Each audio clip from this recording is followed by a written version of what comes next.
రోజు సహవాసము గురించి కొన్ని మాటలు మనం ధ్యానం చేయబోతా ఉన్నాం. ఎందుకంటే ఏబు స్నేహితులు నలుగురు వచ్చినప్పుడు ఏబు స్నేహితుల్లో ఎలీహు అన్న అతను ఒక మాట చెప్పాడు. మిగిలినటువంటి బిల్దాదు, జోపరు, ఫజుతోనూ ఏబుతోనూ ఒక మాట చెప్పాడు. అదేమిటంటే ఏబు గ్రంథంలో 34 అధ్యాయము 9వ వచనం. నరులు దేవునితో సహవాసం చేయటం ఏమాత్రం ఉపయోగం లేదు. దేవుని నమ్ముకోవటం, దేవుని సంధానికి వెళ్ళటం, దేవుని సహవాసం చేయటం ఏమాత్రం ఉపయోగం లేదు. ఇప్పుడు ఈ నమ్ముకున్నాడు, ఏబు భయభక్తులు కలిగి ఉన్నాడు, యథార్థంగా ఉన్నాడు, చెడుతనాన్ని విడిచిపెట్టాడు. ఏం జరిగింది? సమస్యలేగా, అన్ని కోల్పోయాడుగా. ఏ లాభం అంట? లాభం ఉందా అని మిగిలిన స్నేహితులతో అన్నాడు ఈ మాట. ఎలీహు అన్నాడు. ఈ నలుగురు స్నేహితుల్లో ఒకడు ఎలీహు. ఈ మాట నిజమేనంటారా? మీకు అట్ట అనిపించట్లా, ఉపయోగం ఉందంటారు. దేవునికి స్తోత్రం. అయితే సహవాసం ఎవరితో చేయటం మంచిది? ఏమో ఎందుకని చాలామంది ప్రజలు దేవుణ్ణి నమ్ముకున్న వారిని అడుగుతారు, మీదే సహవాసం అని అడుగుతారు. ఎందుకనంటే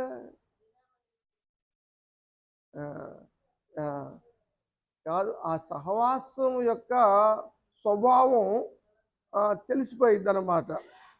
మేము పలానా సహవాసం అంటే అదే అనేవాళ్ళు ఉంటారు, పర్లేదు అనేవాళ్ళు ఉంటారు. అసలు ఆ సహవాసం అంత గొప్పదేం కాదండి అనేవాళ్ళు ఉంటారు. రకరకాలుగా ఉంటారు. అది అట్లా సహవాసాల్లో వ్యత్యాసాలు ఉంటాయి. అయితే పరిశుద్ధ గ్రంథం దీని విషయంలో ఏం చెబుతా ఉంది అన్న వాక్య ధ్యానం మనం చేయబోతూ ఉన్నాం. సంఘానికి దేవుడు అపోస్తులైన పౌలు గారి చేత రాయించాడు. కొరింథీ సంఘానికి రాసినటువంటి మొదటి పత్రికలో 9వ వచనంలో మనం చూస్తాం. రాయబడిన వాక్యం చదువుదాం. మొదటి అధ్యాయం 9వ వచనం. మన ప్రభువైన యేసుక్రీస్తు అను తన కుమారుని సహవాసమునకు మిమ్మును పిలిచిన దేవుడు నమ్మదగినవాడు. దేవునికి స్తోత్రం. ఎంత చక్కని మాట రాశాడో దేవుడు రాయించాడు. తండ్రి అయిన దేవుడు తన కుమారుడైన యేసుక్రీస్తు సహవాసానికి మన పిలిచాడు. మన సహవాసం క్రీస్తుతో, యేసు ప్రభు వారితో.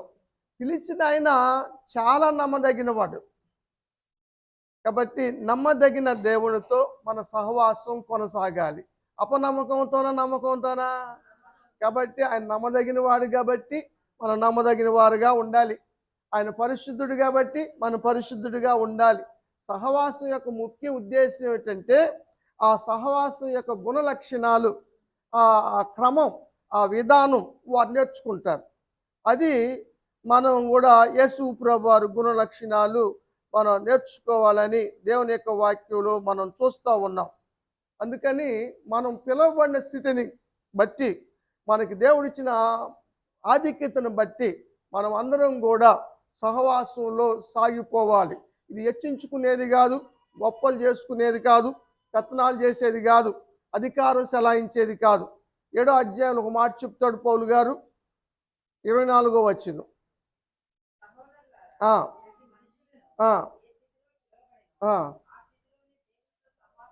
దేవుని నీ స్థితి ఏదో తెలుసు. మన ఎవరి స్థితి వాళ్ళు తెలుసుకొని దేవుని సహవాసంలో కొనసాగాలి. ఇది పెత్తనాలు చేసేది కాదు. అది దైవజనుడు అయినా సరే, విశ్వాసులైనా సరే, పెద్దలైనా సరే, ఎవరైనా ఇక్కడ పెత్తనాలు ఏమి లేవు. సహవాసంలో కొనసాగటం అన్నది చాలా ప్రాముఖ్యమైంది.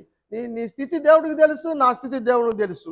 మనం ఏ స్థితిలో వస్తున్నామో, ఏ స్థితిలో వెళ్తున్నామో, ఎలా జీవిస్తున్నామో దేవుడికి తెలుసు. అవన్నీ దేవుడు ఒకరు సాక్ష్యం చెప్పక్కర్లేదు. కాబట్టి సహవాసం ఈ యొక్క విలువను గమనించండి. సహవాసంలో మంచిగా కొనసాగి మేలు పొందండి. అసలు సహవాసం యొక్క మెయిన్ ఉద్దేశాలు ఈరోజు మనం కొన్ని ధ్యానం చేయబోతా ఉన్నాం. సామెతల గ్రంథంలో జ్ఞాని అయిన సొలొమోను ద్వారాగా దేవుడు రాయించిన మాట 13 అధ్యాయము 20వ వచనంలో చూద్దాం. జ్ఞానుల సహవాసము చేయవాడు. ఎందుకని? జ్ఞానులు సహవాసం చేస్తే ఎందుకని? వాడి స్వభావం వీడికి కూడా వస్తుంది కాబట్టి వాడు జ్ఞానాన్ని వీడు కూడా అవలంబిస్తాడు, నేర్చుకుంటాడు. కాబట్టి జ్ఞానులు సహవాసం చేయటం మంచిది. మూర్ఖులు సహవాసం చేస్తే కింద మాట చదవండి. మూర్ఖులు సహవాసం చేస్తే ఎందుకని? వాడి స్వభావం వస్తుంది. మనం ఎవరితో సహవాసం చేస్తామో, ఎవరితో ఫ్రెండ్షిప్ చేస్తామో, ఎవరితో మనం గడుపుతామో వారి స్వభావాలు వస్తాయి. లోకంలో ఒక సామెత చెబుతారు చదువుకున్న పిల్లలు, 6 నెలలు సహవాసం చేస్తే వీళ్ళు వాళ్ళు అవుతారని కదా. నీ ఫ్రెండ్ ఎవరో చెప్పరా, నీ కథ నేను చెబుతాను అన్నాడంట ఒక ఆయన. సహవాస దోషాలు ఉంటాయి కాబట్టి చాలా జాగ్రత్తగా మనం మెలగవలసిన వారంగా ఉన్నామని దేవుని యొక్క వాక్యంలో మనం చూస్తూ ఉన్నాం. అదే అన్యులతో సహవాసం చేస్తే ఎలా ఉంటుంది? 106వ కీర్తనలో 35వ వచనం చదువుదాం.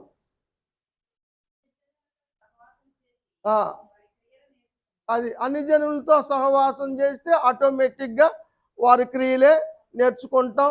వారి యొక్క విధానాలు మన మీద పోస్తాం, మన మీద మారుస్తాం.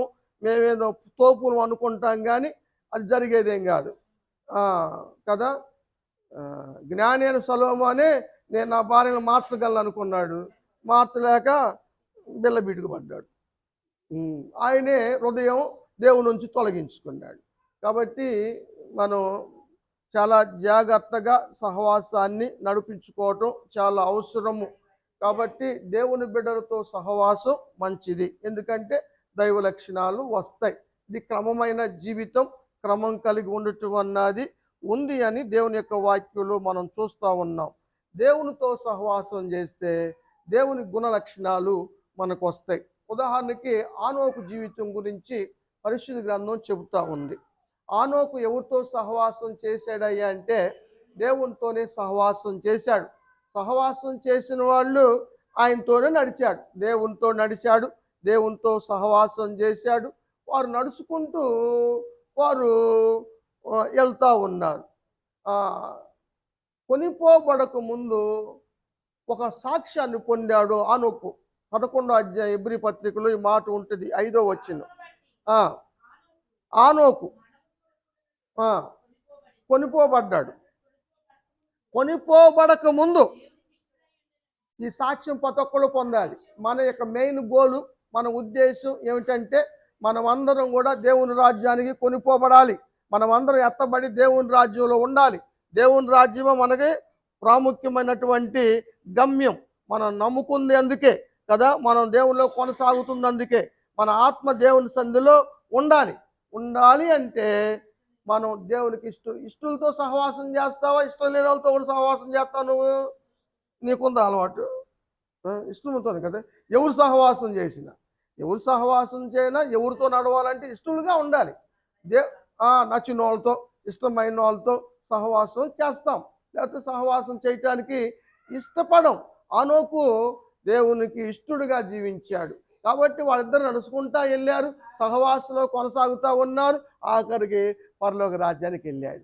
మనం ఏ సహవాసం చేసినా ఎక్కడున్నా సరే మన మెయిన్ గోల్ ఏంటంటే దేవుని రాజ్యానికి వెళ్ళాలి.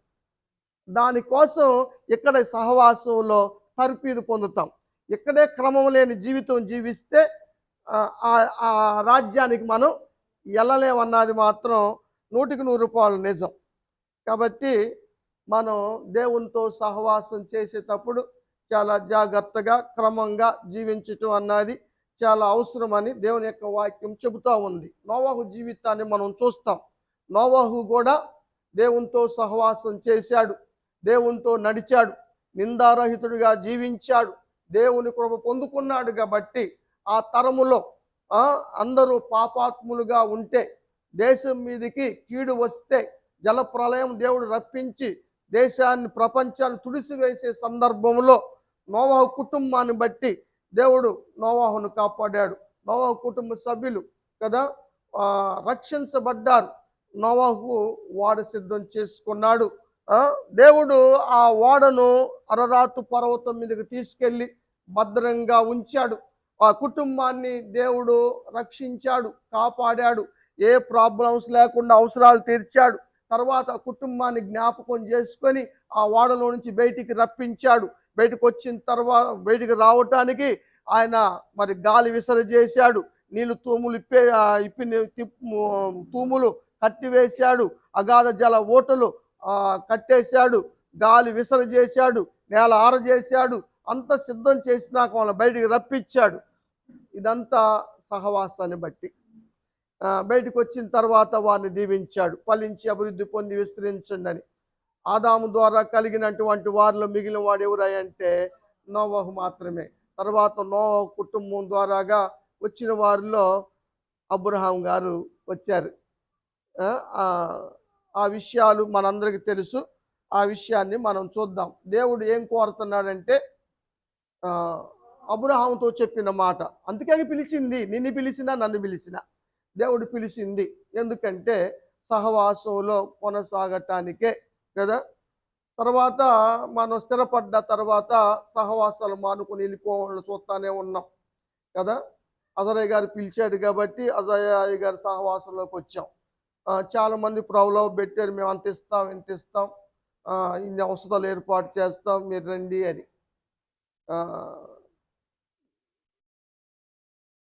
జాబ్ మానేసుకొని వారి దగ్గర ఎక్కడో నేను కొండల్లో అరణ్యంలో బతుకుతున్న సమయాల్లో పిలిచి నాకు సహవాసాన్ని ఇచ్చినటువంటి అయ్యగారిని దూరం చేసుకుంటే అది దేవుణ్ణి మోసం చేసినట్టు అవుతుంది. అందుకని నేను ఎంత పిలిచినా వెళ్ళలేదు. నా జీవితాంతం ఈ సహవాసంలో కొనసాగుతున్నాయ్యా అని చెప్పాను. మనం మేము బయటికి వెళ్ళినా కూడా సహవాసంలోనే ఉన్నాం, కానీ సహవాసాన్ని విడిచిపెట్టలా. కాబట్టి తక్కిలపాడు వెళ్ళాను, తక్కిలపాడులో చేశాను, కానీ సహవాసాన్ని మాత్రం విడిచిపెట్టలేదు. సహవాసంలో కొనసాగాలి. చాలామంది అవసరాలు తీరిన తర్వాత సహవాసాన్ని తేలిగ్గాను అలుసుగాను నడిపించినటువంటి వ్యక్తి విషయంలో చులకనగాను చూసి వెళ్ళిపోయిన వాళ్ళు చాలామంది కనబడతా ఉన్నారు. లేకపోతే ఎంత ఫుల్గా ఉండేది, అదంతా నిండిపోయేది మన సంఘం. బయట కూడా మళ్ళీ వేద్దాము, బయట పెంచుదాం, ఎక్స్ట్రాక్షన్ చేద్దాం అనుకున్నాం కదా. ఆ విధంగా మరి సంఘాలు మరి కారణాలు ఏమిటి? ఆ దేవుడే కదా, ఆ పాస్టర్ గారే కదా, ఆ విశ్వాసులే కదా, ఏం మార్పు రాలేదుగా. మనుషుల్లోనే మార్పులు వచ్చినాయి అవసరాలు తీర్చబడిన తర్వాత కదా. అంటారు కదా, అవసరం తీరి నాకు బోడి మళ్ళీ అన్నది అంటారు కదా, చెబుతారు సాక్ష్యం. సామెత చెబుతాం. దేవుడు అన్నాడు అబ్రాహాముతో 17వ అధ్యాయం మొదటి వచ్చిన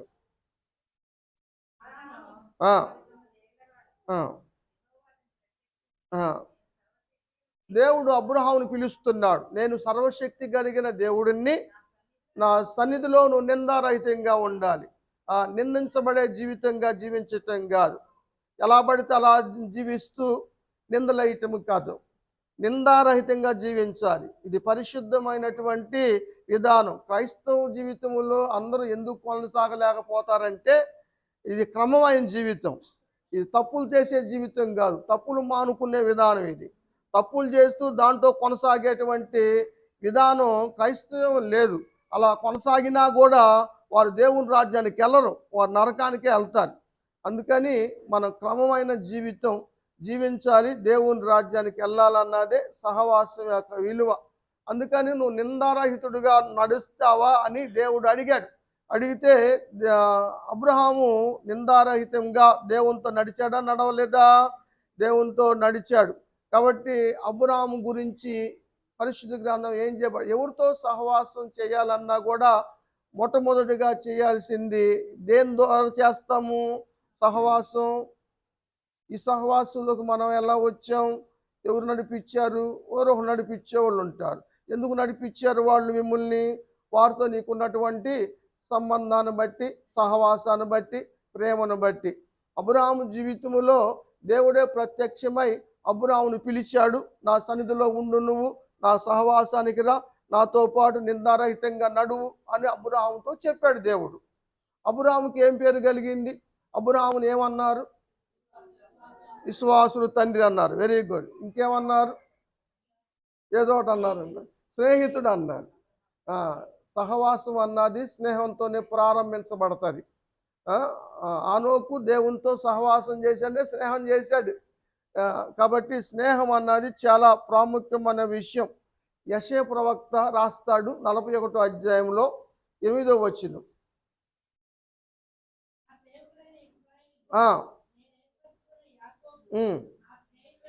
నా స్నేహితుడని అబ్రహాం అని దేవుడు చెప్పాడు. యెషయా పుట్టింది ఎప్పుడు? యెషయా కాలం ఎప్పుడు? అబ్రహాం కాలం ఎప్పుడు? ఎన్ని తరాలు వ్యత్యాసం ఉంది, ఎన్ని సంవత్సరాలు వ్యత్యాసం ఉంది. అప్పటికి అసలు యెషయా గారు పుట్టలేదు. కానీ దేవుడు బయలుపరిచాడు, తన ప్రవక్తలకు దేవుడు తెలియజేస్తూ ఉంటాడు. ఆ విషయాన్ని యెషయా రాశాడనమాట. దేవుడు అబ్రహాముని ఏమని పిలిచేవాడంటే స్నేహితుడు, నా స్నేహితుడు అని పిలిచేవాడు. ఈ మాటలు పరిశుద్ధ గ్రంథంలో అక్కడక్కడ చూస్తాం మనం. అబ్రహాం గురించి రాయబడిన మాటల్లో మనం చూస్తాం. యెహోషాపాతు రాజు గారు కూడా ప్రార్థన చేసే సమయంలో ఏమన్నాడు తెలుసా? ఏమని ప్రార్థన చేశాడు తెలుసా? 2 దినవృత్తాంతములు 20వ అధ్యాయము 7వ వచనం లాస్ట్లో మనం చూస్తాం. నీ స్నేహితుడైన అబ్రహాము యొక్క సంతతికి దీన్ని శాశ్వతముగా ఇస్తానన్న దేవుడవు నీవే. దేవునికి స్తోత్రం. అబ్రహాము స్నేహితుడివి నువ్వు. నీ స్నేహితుడికి సమస్తం ఇస్తావు. స్నేహితుని ప్రేమిస్తారు, స్నేహితుని అభిమానం ఇస్తారు. తల్లిదండ్రులతో పంచుకోలేని విషయాలు కూడా, ఎవరితో పంచుకోలేని విషయాలు కూడా స్నేహితులతో పంచుకుంటారు. స్నేహితుడికి ఉన్నటువంటి విలువ చాలా ప్రాముఖ్యమైంది. కానీ స్నేహాల్లో మోసాలు జరుగుతున్నాయి. కానీ స్వార్థపరులు అవటం వల్ల స్నేహం ఎంత పవిత్రమైందో. లోకంలో తీనైంది ఏంటిరా అంటే స్నేహబంధమే అని చెబుతారు, స్నేహంలో ఉన్న రుచి తెలిసిన వాళ్ళు. కాబట్టి సహవాసము యొక్క మా సహవాసం గొప్పది అని ఎప్పుడు చెప్పగలుగుతామంటే సహవాసం యొక్క రుచి మనం అనుభవించినప్పుడు మనం చెప్పుకోగలుగుతాం. కాబట్టి మొత్తానికి శాశ్వత కాలం ఇస్తానని చెబుతా ఉన్నాడు. వాక్యం ఏం చెబుతుందంటే నిజమైన స్నేహితుడు ఇడువక ప్రేమించును అని సొలొమోను గారు సామెతల గ్రంథంలో రాసినట్టుగా వాక్యం చెబుతా ఉంది. యేసు ప్రభువు సహోదరుడైనటువంటి యాకోబు పత్రికలో దేవుడు యాకోబు ద్వారా రాయించిన మాట అబ్రహాం గురించి ఒక మాట మనం చూస్తాం. 2వ అధ్యాయం 23వ వచనం. అబ్రహాము దేవుణ్ణి నమ్మాడు. ఎందుకు? దేవుడు ప్రత్యక్షమయ్యాడు. ఆయన పూజ చేసినటువంటి వారు చంద్రదేవుణ్ణి వాళ్ళు ఆరాధించేవాళ్ళు, సృష్టిలోనున్నటువంటి వాటిని ఆరాధించేవాళ్ళు. వారు ఎప్పుడు దేవుడు అబ్రహాముతో మాట్లాడలేదు, ఎవరు పలకలేదు. అవి మాట్లాడలేనటువంటివి, మోగవి అని అబ్రహాము తీర్మానించుకున్న సమయంలో నిజదేవుడైనటువంటి దేవుడు ఆయనకు ప్రత్యక్షమై నువ్వు నా సన్నిధిలో నడువు అని మాట్లాడాడు. మాట్లాడే దేవుడని ఆయనతో నడిచాడు. ఎక్కడికి వెళ్ళాలన్నా, ఏడికి వెళ్ళాలన్నా కూడా దేవుని యొక్క మాట ప్రకారం ఆయన ప్రయాణం చేశాడు. మనం చూస్తాం కదా, ఎక్కడికి వెళ్ళాలన్నా కూడా తెలియకే బయలుదేరాడు అబ్రహాం గారు. ఎందుకని దేవుడు మాట్లాడేవాడు, ఆయన చెబుతాడని. ఆయన మాట్లాడుతూ ఉన్నాడు, చెబుతానే ఉన్నాడు. సమస్యలు వస్తే తీరుస్తానే ఉన్నాడు. అబ్రహాం పక్షంగా వేద్యం ఆడుతానే ఉన్నాడు. సమస్యలు వచ్చినాయి, ఫరో రాజుతో వచ్చింది, అబీమెలెకు రాజుతో వచ్చింది, భార్యను బట్టి వచ్చినాయి. ఈ సమస్యలన్నింటినీ కూడా సాల్వ్ చేసినట్టుగా వాక్యంలో మనం చూస్తాం, చదువు. అందుకని దేవుణ్ణి నమ్ముకున్నాడు ఆయన. అసలు మనకు తెలియాలి దేవుని ఎందుకు నమ్ముకున్నాం, మనం దేనికోసం నమ్ముకున్నాం అన్న విషయంలో క్లారిటీ ఉంటే మనం సరైన జీవితం జీవిస్తాం, విశ్వాసంలో కొనసాగుతాం. చదువమ్మ. అది నీతి. అప్పుడు యేసు ప్రభువు పుట్టలేదు కదా, మరణించలేదు కదా, ఎట్ట నీతి మంత్రుడు అయ్యాడు? విశ్వాసం ద్వారా. విశ్వాసం ద్వారా ఒక యుగాలు ఉన్నాయి ఇక్కడ, మనస్సాక్షి యుగం అంటారు. అప్పుడు ధర్మశాస్త్రం రాలేదు కాబట్టి అప్పుడు తీర్పు ఎలా జరుగుతుందంటే మనస్సాక్షి దాన్ని బట్టి తీర్పు జరుగుతుంది. ఇలా తీర్పులు నేను ఒకసారి చెప్పాను, మీకు గుర్తున్నాయో లేవో కానీ 7 తీర్పుల గురించి మీకు నేను చెప్పాను, ఉపవాస దిన కూటాల్లో చెప్పాను. కాబట్టి తీర్పులు ఉంటాయి. ఈ తీర్పు ఏమిటంటే దేవుని నమ్మటాన్ని బట్టి నీతిమంతుడిగా తీర్చబడ్డాడు, ఎంచబడ్డాడు దేవుని చేత. అందుకని దేవుడి స్నేహితుడని పేరు తెచ్చుకున్నాడు. కాబట్టి దేవుని స్నేహితులంగా ఉండాలి మనం, దేవుని ఫ్రెండ్స్లుగా ఉండాలి మనం. ఆ విషయాన్ని మనం చూస్తూ ఉన్నాం. కాబట్టి వాళ్ళు దేవుని స్నేహితులుగా పిలువబడ్డారు కాబట్టే అబ్రహాం గారు ఇప్పుడు ఏడున్నాడంటాడు యేసు ప్రభు వారు మత్తయి సువార్త 8:11. ఆ! అబ్రహాము గారు, ఇస్సాకు, యాకోబు ఆ! 4 దిక్కుల నుంచి తూర్పు, పడమర, ఉత్తరం. ఆ! ఆ! హ్మ్. ఏడ కూర్చున్నారాళ్ళు? పరలోక రాజ్యంలో కూర్చున్నారు. వారు గమ్యం చేరగలిగారు. వారి విశ్వాసాన్ని కాపాడుకున్నారు కదా! ఎదురు చూశారు వాళ్ళు కదా! రాత్రి మనం నేర్చుకున్న ఎదురు చూడటం గురించి, కనిపెట్టటం గురించి. వాళ్ళు గుడారాలు నివసించారు. ఇల్లు కట్టుకొని స్ట్రాంగ్‌గా బతకలేరు. వదిలిపెట్టి అక్కడికెళ్ళిపోయారంతే. క్రైస్తవ జీవిత యాత్రికుని ప్రయాణం కదా! మనం ప్రయాణంలో ఉన్నాం. అందుకనే వాళ్ళు కనిపెట్టుకొని బ్రతికినట్టుగా వాక్యం తెలియజేస్తా ఉంది. మోషే గొప్ప నాయకుడయ్యాడు కదా! నైలు నదుల్లో ముసళ్ళకి ఆహారం కావలసిన వాడు ఎర్ర సముద్రాన్ని చీల్చి అంత గొప్ప వ్యక్తి అయ్యాడు. ఆ! ఎందుకని అయ్యాడు? ఆ! ఏమో నమ్మకమైన వాడు కదా! నిజంగా దేవుని సహవాసంలో నమ్మకం అవసరం కదా! ఆయన ఆయన దేవుని మోసం చేస్తావా? దేవుని మోసం చేయలేం కదా! మనుష్యుడా ఏ విత్తుతావో అదే కోస్తావు. కాబట్టి మోసపోయేది మనమే. ఆ! దేవుడు ఎక్కిరించబడ్డాడు. కాబట్టి మనమే మోసపోతాం చివరికి. కాబట్టి దేవునితో నమ్మకంగా ఉండాలి. మోషే నమ్మకంగా ఉన్నాడు కాబట్టి, ఇల్లంతటిలో నమ్మకంగా ఉన్నాడు కాబట్టి, మోషే గారితో దేవుడు ఎలా మాట్లాడాడు? ముఖాముఖిగా మాట్లాడాడు. ఆ! పొదలో నుండి మాట్లాడాడు. కంఠ స్వరంతో మాట్లాడాడు. సీనాయి పర్వతం మీదకొచ్చి మాట్లాడాడు. చెప్పండి. హ్మ్. ఆ! మెయిన్ అదే మన కాంటెస్ట్‌లో ఉన్నాం గదా! స్నేహితుడితో మాట్లాడినట్టుగా. 33 అధ్యాయం నిర్గమాకాండం 11 వచనం. ఆ! ఒక మనిషి స్నేహితుడితో ఎలా మాట్లాడతాడో దేవుడు కూడా మోషేతో అలా మాట్లాడాడు. ఆ! మన దేవుడు మాట్లాడే దేవుడు.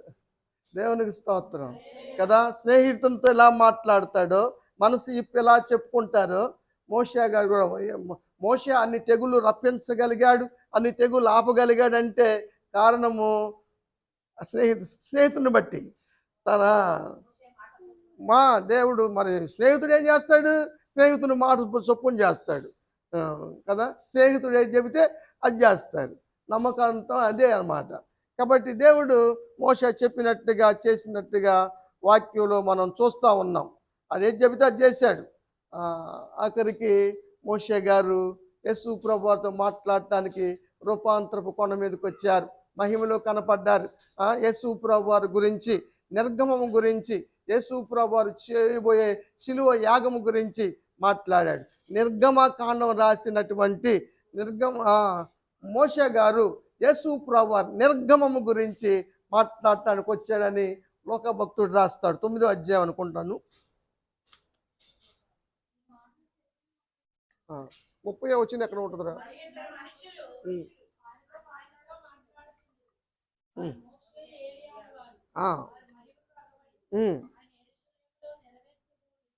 నిర్గమము గురించి, నిర్గమము విడుదల, విమోచన, నిర్గమమును గురించి మాట్లాడారు.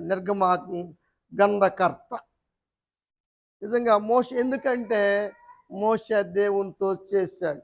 ఇప్పుడు మనల్ని ఏమంటారు? యేసు ప్రభువు నీకు స్నేహితుడా కాదా?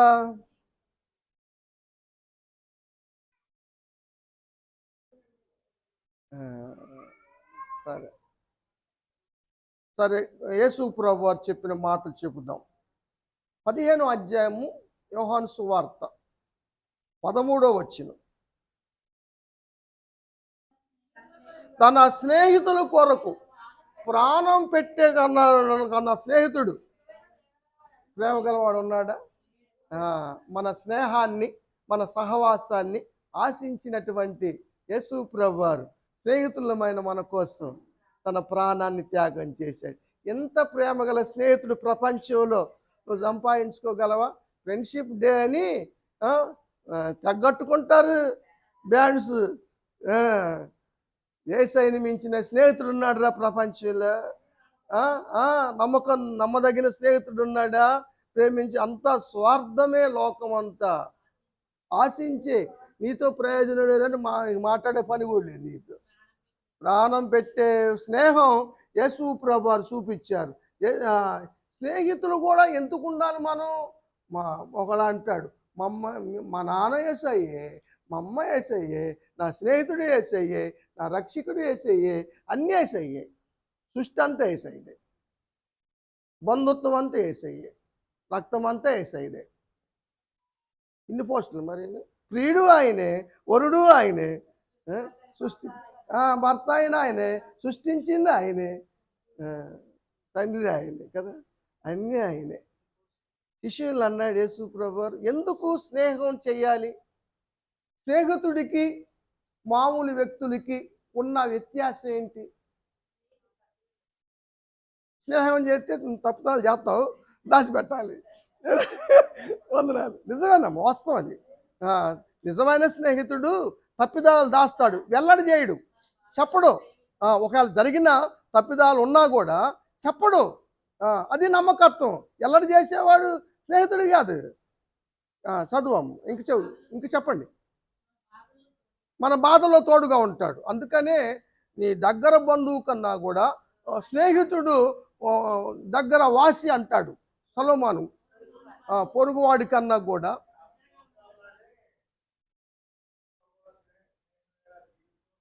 పాట కూడా, స్నేహమే నా జీవితం, స్నేహమే శాశ్వతం. అవును, స్నేహితుడు ఇచ్చేటువంటి ఆదరణ. ఇంకొక మాట యేసు ప్రభువారు చెప్పారు, అది చెప్తాను. 15వ అధ్యాయంలో 15వ వచనం. దాసులు అంటే మామూలు వ్యక్తులు. దాసుడికి చెబుతాడు యజమాని, నేను అది చేస్తున్నాను, ఇది చేస్తున్నాను రా అని. తల్లిదండ్రులకి చెప్పట్లేదు, ఫ్రెండ్స్ చెప్పుకున్న విషయాలు కదా. మనకు తెలియదు, ఇంట్లో తల్లిదండ్రులకే తెలియదు, రక్త సంబంధులకే తెలియదు, స్నేహితులు తెలుస్తుంది. ఎందుకంటే వాళ్ళు చెప్పుకుంటారు. కాబట్టి నా విషయాలన్నీ మీకు నేను తెలియజేయాలంటే మీరు నాకు స్నేహితులుగా ఉండాలి. కాబట్టి దాసులు కాదు, మీరు శిష్యులు కాదు, ఇక నుంచి మీరు నాకు స్నేహితులు. ఎందుకంటే నేను అన్ని చెప్పబోతున్నాను, మీకు పరలోక మర్మాలు బయలుపరచబోతున్నాను, అన్ని విషయాలు, నా విషయాలన్నీ నీకు చెప్పబోతున్నాను. కాబట్టి మీరు నాకు స్నేహితులు అన్నాడు యేసు ప్రభువారు. సహోదరికి ఇక్కడ యేసు ప్రభువారు చెప్పిన యోహాను రాసింది మాట చెప్తున్నాం మనం. అందుకనే అన్ని పోస్టులు ఆయనయే, A to Z ఆయనే, ఆది అంతం ఆయనే. కాబట్టి ఈ పోస్ట్ ఆ పోస్టే కాదు. అవును. కాబట్టి ఇవన్నీ వాక్యంలో రాయబడటానికి కారణం ఏంటంటే ఇవన్నీ మనం తెలుసుకొని ఆ విధంగా నడుచుకోవాలని. ఆది సంఘము ఏం చేశారు? సంఘం యొక్క లక్షణం ఏమిటి? సంఘంలో ఉన్నటువంటి లక్షణాలు ఏమిటంటే 2వ అధ్యాయం అపోస్తుల కార్యం 42వ వచనం. అపోస్తుల బోధ. ఇంటికాడు ఉండైనా ప్రార్థన చేసుకుంటే దేవుడు ఉంటాడు. ఇంట్లో ఎక్కడ ఇద్దరు ముగ్గురు ఉన్నా ఉంటాడు కదా. మా భార్య ఉంది, భర్త ఉన్నాడు, పిల్లలు ఉన్నారు, ముగ్గురు సరిపోయారు, నలుగురు సరిపోయారు, 5 సరిపోయారు, దేవుడు ఉన్నాడు. కానీ అక్కడ బోధ ఉండదు, అక్కడ దేవుని యొక్క వాక్యం ఉండదు. ప్రార్థన చేయటం ఎంతవరకే కానీ సహవాసం ఉండదు, అక్కడ వాక్యం ఉండదు, ప్రభు శరీరం రక్త మాంసాలు పాలు పొందటం ఉండదు, సహవాసం దొరికే ఆధిక్యత ఇంట్లో దొరకదు. అందుకనే మనం ఆదివారం చర్చికి రావాలి. 10 ఆదివారం ఎందుకు రావాలి అంటే దేవుని సహవాసంలోకి పిలువబడ్డాం మనం. అందుకని సహవాసంలో పాల్గొనాల్సిందే. ఇక్కడ ఆడికి వెళ్ళటానికి లేదు. ఇది అయిపోయిన తర్వాత ఆడికి వెళ్ళినా చదువమ్మ. ప్రార్థన సహవాసంలో ఉండే ఏంటున్నాయి? గొడవలున్నాయా, అల్లర్లు ఉన్నాయా? ప్రార్థనలే ఉండాలి. ఎడతెగక ప్రార్థనలు ఉన్నాయి. రొట్టె విరుసుట యందును, బోధ యందును, ప్రార్థన యందును వారు ఎడతెక్క ఉన్నారు. అది వారు నేర్చుకున్నటువంటి క్రమం. మొట్టమొదటిగా ఏర్పడ్డ సంఘము నేర్చుకున్నటువంటి విధానం, దాంట్లో కొనసాగిపోయారు. కానీ రాను రాను తేడాలు వస్తూ ఉన్నాయి. విభేదాలు వస్తూ ఉన్నాయి, స్వార్థాలు పెరిగిపోతూ ఉన్నాయి. కొంతమంది ఎబ్రీ సంఘానికి రాయబడినటువంటి మాట, ఎబ్రీ పత్రిక 10వ అధ్యాయం 24వ వచనం. కొందరు మానుకొనుచున్నట్లు సహవాసులు మానుతున్నారు, సహవాసులు కూడటానికి రావటం లేదు, మానుతా ఉన్నారు. నష్టం ఎవరికి? యేసయ్యకి నష్టమా? సహవాసానికి నష్టమా? మానే వాళ్ళకే నష్టం. ఎందుకంటే ఇక్కడే నీకు క్రమం లేకపోతే నీ పరలోకంలో నేను రాజు ఎవరు చేర్చుకుంటారు నిన్ను? ఇక్కడ అన్ని నేర్చుకుని వెళ్ళాలి, ఇది క్రమం నేర్చుకోవాలి, దేవుని సందు నేర్చుకోవాలి. ఈ అలవాటు అంతా దేనికోసం? రేపు దేవుని రాజ్యంలో ఉండటం కోసం. ఇక్కడే నీ అలవాట్లు సరిలేకపోతే, నీ ప్రవర్తన సరిలేకపోతే, నీలో క్రమం లేకపోతే దేవుని రాజ్యంలో ఎట్ట చోటిస్తాడు దేవుడు? అదే మున్సిపాలిటీ ఆఫీసా? కాదు కదా. వేస్ట్ చెత్త అంతా తీసుకెళ్ళటానికి. కాబట్టి ప్రియమైన దేవుని బిడ్డలారా, క్రమం లేని జీవితం నరకానికి దారి తీస్తుంది. క్రమంగా ఉన్న క్రైస్తవుడు అంటే క్రమం గలవాడు. యేసు ప్రభువు వారి శిష్యులు ఒకప్పుడు 70 మంది ఉండేవాళ్ళు, కానీ చివరికి మనకు వచ్చారు 12 మంది అయ్యారు. ఏమయ్యారు వాళ్ళంతా అంటే, యోహాను రాస్తాడు 6వ అధ్యాయం 66వ వచనంలో,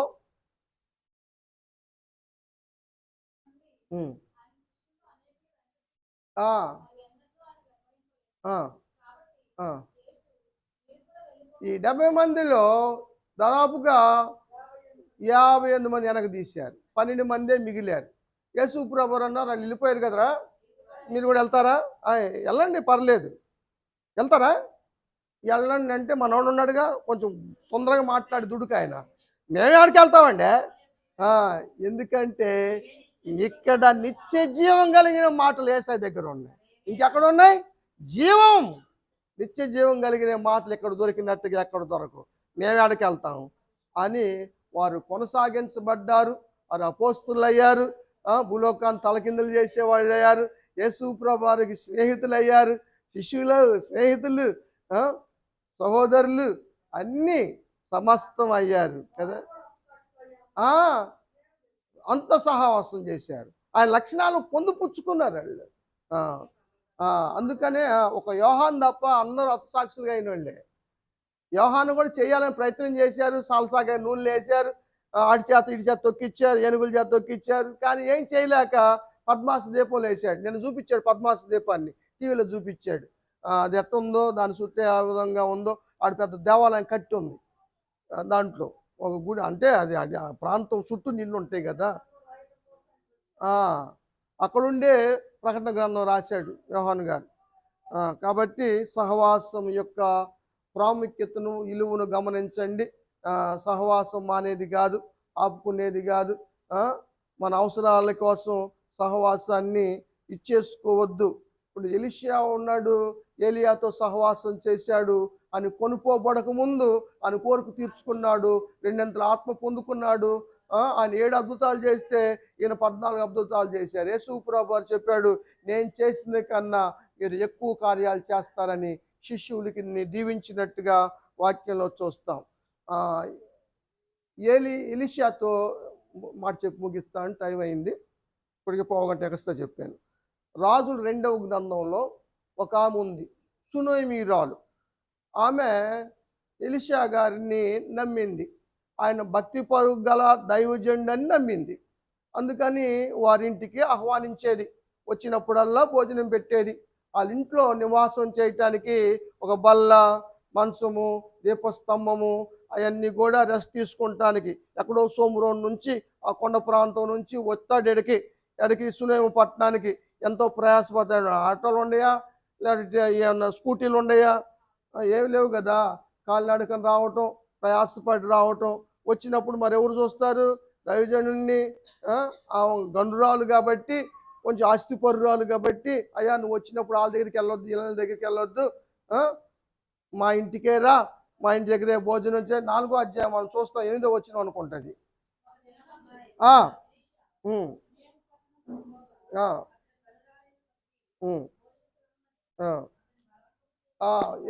ఏలియాను బలవంతం చేస్తుంది. ఎప్పుడొచ్చినా ఇంట్లో భోజనం చేయటమే. భర్తకు చెప్పింది, ఏమండి మన దగ్గరికి వచ్చే దైవజనుడు నమ్మకం లేదు, దైవజనుడి మీద నమ్మకం లేకపోతే వాళ్ళు ఏం ప్రార్థన చేస్తారు, ఏం కార్యాలు జరిగిస్తారు? ఆ? ఆ, భక్తి గల దైవజనుడు అండి ఆయన అని ఆమె చెప్పింది భర్తకి. కాబట్టి ఏం చేద్దామంటే మన ఇంటికాడ ఉండేటట్టుగా శ్రద్ధ తీసుకుంది, చేసింది. వాళ్ళు చేస్తున్నారంటే ఎందుకు చేస్తున్నారు, వీళ్ళు చేస్తున్నారంటే ఎందుకు చేస్తున్నారు అన్న క్వశ్చన్ లేవు అక్కడ. ఒకటే చేసింది ఆమె. మంచం ఏర్పాటు చేసింది, దీపస్తంభం ఏర్పాటు చేసి ఏమేమి ఏర్పాటు చేసింది మేడగది మీద. ఆ, మంచము, బల్ల, ఆ, దీపస్తంభాన్ని ఆమె ఏర్పాటు చేసింది. ఎలీషా గారు వచ్చినప్పుడల్లా ఆడే పడుకున్నాడు, రెస్ట్ తీసుకున్నాడు. ఇంటికాడ కొన్ని శోధన వచ్చి బిడ్డదైతే ఆ మంచం మీద తీసుకెళ్ళి కొడుకును పండేసింది కదా. ఈ వెళ్ళింది, ఆడికెళ్ళింది. ఆయన కూడా శ్రద్ధ చూపించాడు. అమ్మా ఇదిగో మా ఈయన ఉన్నాడు కదా, నా పనివాడిని పంపుతున్నాను, వాడు దండం తీసుకొస్తాడు, ఆయన మీద పెడతాడు, కార్యం జరిగిద్ది, ఎల్లమ్మా ఏం కాదు నీ కొడుక్కి అని చెప్పాడు ఎలీషా. చెబితే ఆమె ఏమంది, ఎలటల్లా ఎలటల్లా 30 వచ్చింది.